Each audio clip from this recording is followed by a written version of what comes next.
You have goals, big ones. You think about them constantly. You feel them. You believe in them. And yet, nothing moves. That is not laziness. Psychology has a far darker explanation. Don't leave before the final point. It's the one thing that separates people who eventually act from people who dream forever. You probably know this person. You might be this person. And the first thing I want you to understand is this. Psychology does not call this laziness. It calls it the intention-action gap. And the research behind it is deeply uncomfortable.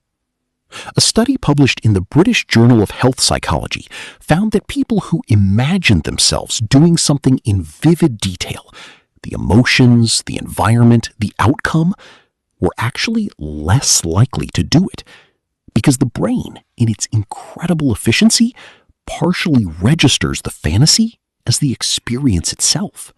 There is also something called action paralysis, and it is directly connected to perfectionism. The dreamer does not just want to do the thing. The dreamer wants to do it perfectly, immediately, the right way. And because the right conditions never fully arrive, starting never feels justified. The plan needs to be better. The timing needs to be right. The skill level needs to be higher. The fear of producing something that doesn't match the vision in their head keeps them frozen. Psychologists call this the spotlight effect. We overestimate how much other people will notice and judge our imperfect attempts. So instead of acting imperfectly, we don't act at all. And we frame that inaction as preparation. You imagined the success. Your brain logged a version of it. The urgency dropped. This is called mental simulation, and it is one of the most underestimated reasons why highly creative, highly intelligent people stay stuck the longest. The more vividly you can imagine something, the more your brain can fool itself into feeling like progress was already made. But that is only part of the picture. Here is where motivation psychology gets real. Most people believe motivation comes before action, that you need to feel ready, feel inspired, feel confident enough before you begin.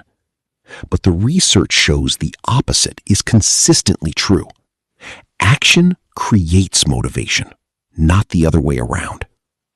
The moment you take one small, imperfect, uncomfortable step, your brain receives a signal. This is real.